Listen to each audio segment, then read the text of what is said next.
тоа што би прво направила би било раскинување на бугарскиот договор. Тој е наедноставен, формално правно, нема тука драматични ситуации, дури не задирани во францускиот предлог.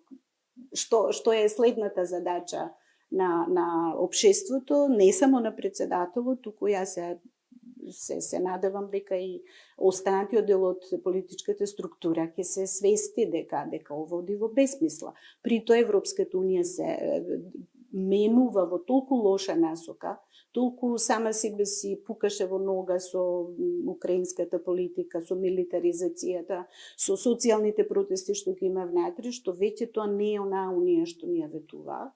Така што мислам дека ние мораме да се свртиме кон сопствените национални интереси и да го издигнеме и оној наш национален дигнитет, достоинство, впрочем слоганот на кампањата со која одаме, да си го вратиме достоинството на народот. Значи нас не сгазија и веќе почнуваме да не се веруваме себе си, дека било што можеме да смениме.